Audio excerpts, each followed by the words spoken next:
Hi friends, welcome to Akshara jobs zone. 2024-25 academic ఇయర్కి సంబంధించి ఆంధ్రప్రదేశ్ రాష్ట్రంలో Rajiv Gandhi university of knowledge technologies పరిధిలో ఉన్న 4 IIITsలో ప్రవేశాలకు గాను అడ్మిషన్ నోటిఫికేషన్ రిలీజ్ అయిన సంగతి తెలిసిందే కదండి. ఇక ఈ నోటిఫికేషన్కి సంబంధించి దరఖాస్తు చేసుకునేందుకు దరఖాస్తు ప్రక్రియ ప్రారంభమైంది కదండి. ఇక ఈ దరఖాస్తులు అనేవి నిన్నటికి ఎన్ని వచ్చాయనేది చూసినట్లయితే ఆశ్చర్యపోతారు ఫ్రెండ్స్.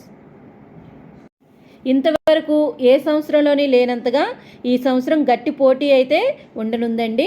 ఇక ఇప్పటి వరకు ఎన్ని దరఖాస్తులు అయితే వచ్చాయి, ఇంకా ఎంతవరకు టైం ఉంది, ఇంకెన్ని దరఖాస్తులు రాబోతున్నాయో అవన్నీ తెలుసుకునే ముందు మీరు కనుక మా ఛానల్ని ఇంకా సబ్స్క్రైబ్ చేసుకున్నట్లయితే కింద ఉన్న సబ్స్క్రైబ్ బటన్ని ట్యాప్ చేయండి ఫ్రెండ్స్. మా ఛానల్కి సంబంధించిన లేటెస్ట్ వీడియోస్ని నోటిఫికేషన్ రూపంలో పొందేందుకు గాను పక్కనే ఉన్న బెల్ ఐకాన్ కూడా ట్యాప్ చేయండి ఫ్రెండ్స్.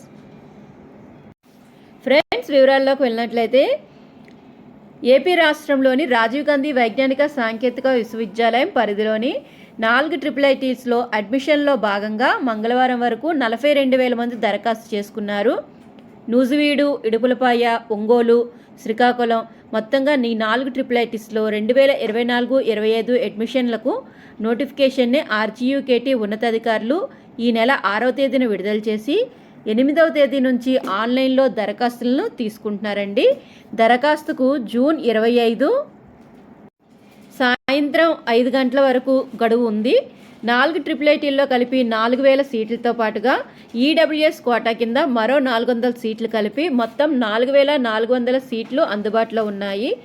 10వ తరగతిలో అత్యధిక మార్కులు సాధించిన వారికి రిజర్వేషన్ అనుసరించి సీట్లను భర్తీ చేయనున్నారు. ఈ దరఖాస్తుల స్వీకరణ గడువు ముగిసే నాటికి 50,000 పైన విద్యార్థులు దరఖాస్తు చేసుకునే అవకాశం ఉన్నట్లుగా ఉన్నతాధికారుల సమాచారం అండి. సో ఫ్రెండ్స్, ఇదండి ఏపీ IIITకి సంబంధించిన లేటెస్ట్ అప్డేట్ అయితే తెలుసుకున్నాం కదండి. ఇటువంటి లేటెస్ట్ అప్డేట్స్ మరిన్ని తెలుసుకునేందుకు గాను మా ఛానల్ని తప్పకుండా సబ్స్క్రైబ్ చేసుకోండి friends. Thank you friends, thank you for watching. Please like and subscribe. Thank you.